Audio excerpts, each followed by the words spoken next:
High বন্ধুরা, আমি Sucharita. Video শুরুতে সকলকে জানাই শুভ সকাল।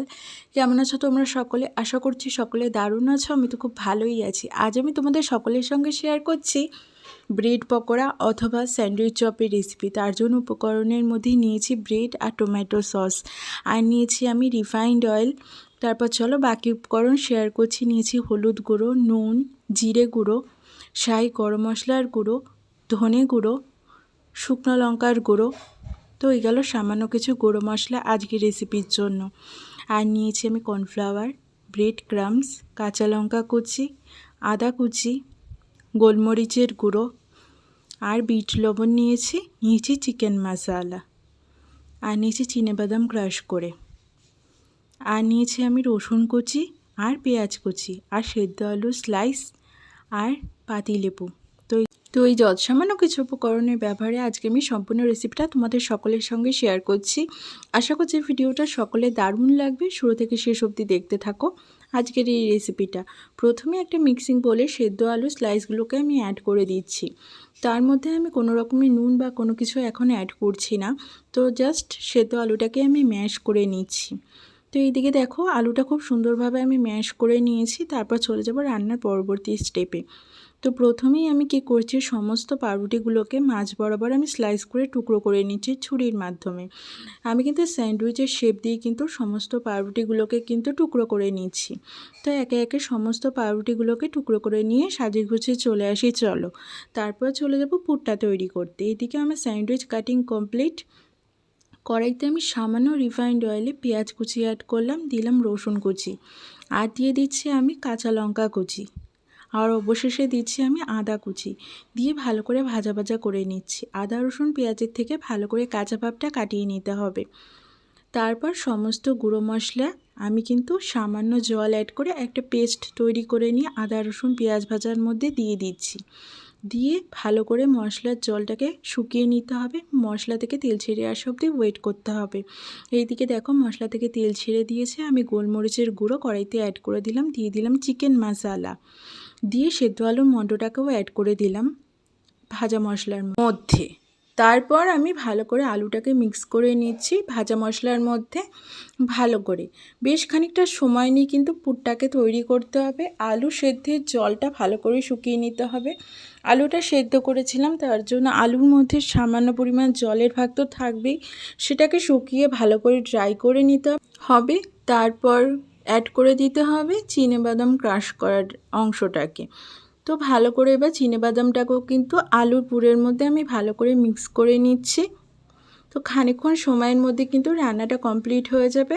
এখানে দেখতেই পাচ্ছ আলুর পুরটা কিন্তু বেশ খানিকটা কিন্তু আঠালো আর মাখো মাখো হয়েই গেছে আজকের রেসিপির জন্য। তো আমি এরকমই একটা পুর তৈরি করতে চাইছিলাম। তো এখানে পুর আমার সম্পূর্ণ কমপ্লিট। আমি একটু টেস্টের জন্য পাতিলেবুর রস অ্যাড করে দিচ্ছি, তোমরা চাইলে নাও দিতে পারো। তো আমি চাইছি স্যান্ডউইচটা যেন ঝাল একটু টক টক ভাবের হয়, তার জন্য আমি একটু টক অ্যাড করলাম। এরপর দেখো খুন্তির মাথায় তুলে আমি স্যান্ডউইচের ফাইনাল লুকসটা তোমাদের সঙ্গে শেয়ার করছি।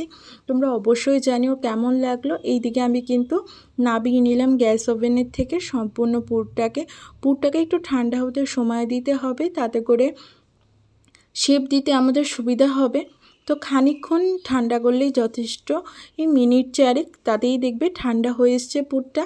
তারপর আমি পাউরুটির মধ্যে ভালো করে কিন্তু র্যাপ করে নেব পুরগুলোকে। তো একে একে সমস্ত শুকনো পাউরুটির মধ্যে আমি কিন্তু পুর ভালো করে কিন্তু আঁটো করে কিন্তু র্যাপ করে নিচ্ছি। কোনো রকম জল দিচ্ছি না পাউরুটির গায়ে।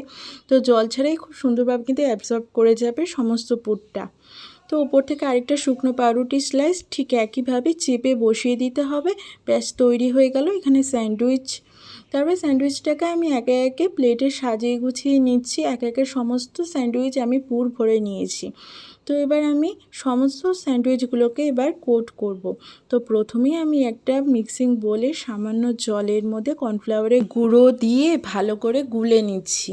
তো এই ব্যাটারে প্রথমে আমি স্যান্ডউইচগুলোকে ডিপ করে নিচ্ছি। কর্নফ্লাওয়ারে ভালো করে ডিপ করে নিলে ব্রেড ক্রাম্বসে কোটিং করতে সুবিধে হবে।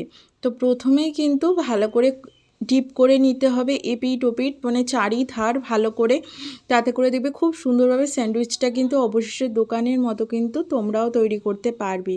এরপর আমি ব্রেড ক্রাম্বসে ভালো করে কোটিং করছি। এখানে ব্রেড ক্রাম্বসে খুব ভালো করে কোট করতে হবে এবং ঘন কোটিং করতে হবে। কোটিং যত সুন্দর ঘন এবং পরিপূর্ণ হবে তত কিন্তু দোকানের মতো কিন্তু স্যান্ডউইচের রূপটা আসবে এবং খেতে তো ভালো হবেই আশা করছি, আর দেখতে কিন্তু সম্পূর্ণ দোকানের মতো হবে। তো একে একে দেখতে থাকো, আমি সমস্ত স্যান্ডউইচগুলো সাজিয়ে গুছিয়ে নিয়ে চলে আসি ঠিক একইভাবে কোটিং করে। তো এইভাবে আমি একে একে ভালো করে সমস্ত স্যান্ডউইচগুলোকে কোটিং করে নিই। চলো তারপর চলে আসব সমস্ত স্যান্ডউইচগুলোর ফাইনাল লুকস নিয়ে। এখানে দেখো সম্পূর্ণ কোটিং আমার কমপ্লিট, জাস্ট এবার ডুবো তেলে ফ্রাই করে দেওয়ার পালা।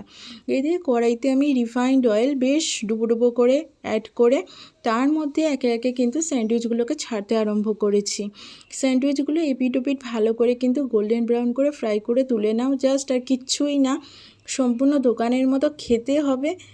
একবার ট্রাই করে দেখতে পারো, সন্ধ্যাকালীন এরকম একটা মুখরোচক রেসিপি আশা করছি সকলের দারুণ লাগবে। বাড়িতে আগত যে কোনো গেস্টের জন্য বা নিজেদের জন্য অনায়াসে ট্রাই করতে পারো।